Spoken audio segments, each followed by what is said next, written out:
లగ్నమందు గురుడు ఉన్నట్టయితే ఆ గురు ప్రభావం అనేది ఎలా ఉంటుందని చెప్పేసి చాలా మంది ప్రశ్నలు వేస్తూ ఉంటారు. 12 లగ్నాల్లో కూడా లగ్నం మందు గురుడు కొంచెం ఇబ్బందికరమైన ఉంటుంది కదా అని చెప్పేసి చాలా మంది సందేహాలు వెలువరుస్తున్నారు. అయితే ఏ లగ్నాల్లో గురు తలకు సంచారం బాగుంటుంది, ఏ రాశుల్లో బాగుంటుంది, ఏ భావాల్లో బాగుంటుంది అన్నది తెలియజేయాలనే సంకల్పంతో నేను ఈ వీడియో చేస్తున్నాను.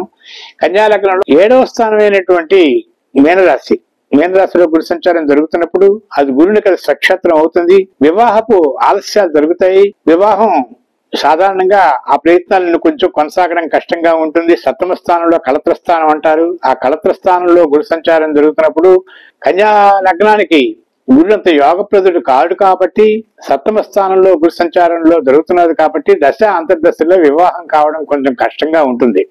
కాకపోతే మరీ నిరుత్సాహపడిన అవసరం లేదు. ఆ దశని అంతర్దశల్లోని మిగతా గ్రహాల తాలూకా సముదాయం కూడా మనం గమనించట్లేదు. అప్పట్లోకి వివాహం అవుతుందో అని కూడా మనం గమనించాలి. ఏది ఏమైనప్పటికీ కూడా 26 సంవత్సరాల దాకా కొంతమందికి వివాహం కావడానికి అవకాశాలు కొంచెం తక్కువలో ఉంటాయి. కాబట్టి కొంచెం జాగ్రత్త వహించవలసిన అవసరం ఉంటుంది. ఇక 8వ స్థానం అయినటువంటిది మేషంలో గురు సంచారం జరుగుతున్నప్పుడు కన్యా లగ్నానికి 8వ స్థానం అవుతుంది. 8వ స్థానం ఆయుష్స్థానం అవుతుంది. ఆయుష్స్థానంలో నైసర్గిక శుభగ్రహం ఉండడం కూడా మంచిదేను. తర్వాత అక్కడ కుజక్షేత్రం కాబట్టి ఆ కుజక్షేత్రం గురునికి మిత్రస్థానం కాబట్టి అనారోగ్య సమస్యలు కొన్ని ఉన్నప్పటికీ కూడా ప్రాణాపాయ స్థితులు గట్రా కలిగే అవకాశాలు కూడా ఉండవు. కాబట్టి చిన్న అనారోగ్య సూచనలు మాత్రం ఉంటాయి, కానీ అది పెద్దగా ఇబ్బంది పడవలసిన అవసరం లేదు. గురు మహాదశలో గురు అంతర్దశలో కొంచెం ఎక్కువగా ప్రభావం చూపించే అవకాశాలు ఉంటాయి. గురు మహాదశ కూడా ఆర్థిక పరంగా కానీ, శారీరక పరంగా కానీ, మానసిక పరంగా కానీ ఉన్నతమైనటువంటి స్థితిగా తీసుకెళ్తుంది ఆయుష్స్థానం. కాబట్టి అక్కడ కూడా గురు సంచారం శుభప్రదంగానే ఉంటుందని మనం గమనించాలి. దానికోసం మనం 8వ స్థానంలో గురుడు అష్టమ గురుడు రిష్టకారకుడు అని చెప్పేసి కొంతమంది అంటుంటారు, కానీ మిత్రక్షేత్రం స్వక్షేత్రం అన్న మనం గమనించగలిగితే అది మిత్రక్షేత్రం కాబట్టి ఆ గురుని తాలూకా ప్రభావం కొంతవరకు కూడా మంచిగానే జరుగుతుందని మనం గమనించవచ్చు. తర్వాత 9వ స్థానం అయినటువంటిది వృషభం. 9వ స్థానం వృషభం అవుతుంది కాబట్టి ఆ 9వ స్థానం శుక్రస్థితి, ఆ శుక్రుడు తాలూకా క్షేత్రం. అక్కడ గురుస్థితి మాత్రం కొంచెం భాగ్యస్థానం కాబట్టి కొంచెం ఇబ్బందికరంగానే ఉంటుంది. రావాల్సిన పెద్ద మొత్తాలు మనకి రావడం జరగదు, అంతరాయాలు ఉంటాయి. కొత్త ప్రణాళికలు మాత్రం మనకు పనిచేయవు. భాగ్యస్థానానికి గురుని తాలూకా సంచారం బాగున్నప్పటికీ కూడా 9వ స్థానంలోని శత్రుక్షేత్రం కనుక గురుని తాలూకా గురు మహాదశ గురు అంతర్దశలు కొన్ని రకాల ఇబ్బందులు పెడతాయి. పాత తాలూకా అప్పులు కూడా తీరే అవకాశాలు కూడా ఉండవు. కొత్త అప్పులు చేయవలసిన అవసరం కూడా ఉంటుంది. ఆర్థికంగా మాత్రం కొంచెం నష్టపోయే అవకాశాలు ఉంటాయి కాబట్టి చాలా జాగ్రత్తగా వ్యవహరించవలసిన అవసరం ఉంటుంది. కాబట్టి గురు మహాదశలో గురు అంతర్దశలోని మిగతా గ్రహాల తాలూకా సముదాయాన్ని కూడా గమనించినట్లయితే అప్పుడు జాతకంలో గోచారం కూడా కొంతవరకు మనకు పనిచేస్తుంది. కాబట్టి అంత అధైర్యపడవలసిన అవసరం లేదు. భాగ్యస్థానంలో గురు సంచారానికి మాత్రం మనం కొంచెం జాగ్రత్తలు తీసుకోవాలి. తర్వాత రాజ్యకేంద్రమైనటువంటి మిథునంలో గురుడు కూడా వృత్తి ఉద్యోగ స్థానం అంటారు దానిలోని. అక్కడ ఉభయ కేంద్రాధిపతి గురుడు కాబట్టి అక్కడ కూడా మనకు ఉద్యోగంలో చాలా ఇబ్బందులు కలిగే అవకాశాలు ఉంటాయి. గురు మహాదశలో గురు అంతర్దశల్లోని కూడా ఉద్యోగాలు కొంతమందికి దొరకవు. ఉద్యోగం దొరికినా సరే తనకు మానసికంగా కొంత అశాంతి ఏర్పడే అవకాశాలు ఉంటాయి. ఎప్పటికీ ఉద్యోగాన్ని విడిచిపెట్టదు అనేటువంటి వాతావరణంలో కూడా వాళ్ళు మెలగవలసిన అవసరం ఉంటుంది. వృత్తి ఉద్యోగ స్థానాన్ని చాలా జాగ్రత్తగా కాపాడుకోవాలి. గురు మహాదశలో గురు అంతర్దశలో వృత్తికి చాలా ప్రాధాన్యత ఉంటుంది, ఉద్యోగానికి చాలా ప్రాధాన్యత ఉంటుంది. ఆ రెండింటినీ కూడా జాగ్రత్తగా మానసికంగా స్థిరపడి కొంత ఓర్పు వహించి ఆ రెండింటినీ నిలబెట్టుకోవాల్సిన అవసరం ఉంటుంది. గట్టి ప్రయత్నాలతోని మంచి మానసిక స్థితితోని ఆ రెండింటినీ మనం జాగ్రత్తగా కాపాడుకోవాల్సిన అవసరం ఉంటుంది.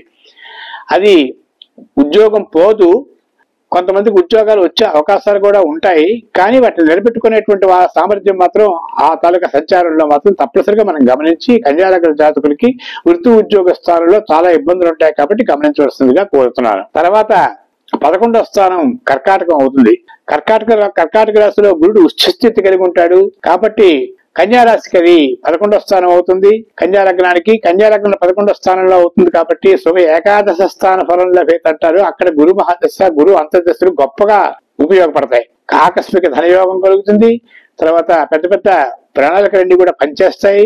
తర్వాత అన్ని రకాలుగా మంచి అభివృద్ధికరమైన వాతావరణం కనిపిస్తుంది. వివాహం కాని వాళ్ళకి వివాహం అవుతుంది, ఉద్యోగం రాని వాళ్ళకి ఉద్యోగం వస్తుంది. తర్వాత కొన్ని రకాలుగా చాలా శుభాలు జరిగే అవకాశాలు ఉంటాయి.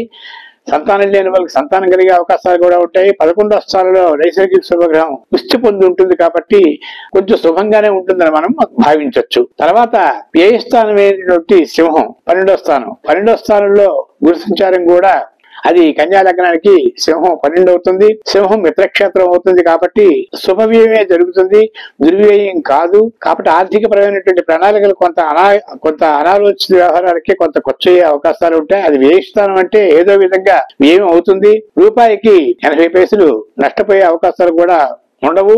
కాబట్టి అంత అధైర్యపడవలసిన అవసరం లేదు. కాబట్టి మీరేంటంటే ఆర్థిక పరంగా ఉండేటువంటి వాతావరణంలో కొంచెం జాగ్రత్తగా వ్యవహరించగలిగితే, శుభవ్యయం చేయగలిగితే ఆ వ్యయ స్థానం అనేది సుస్థిరపడుతుంది.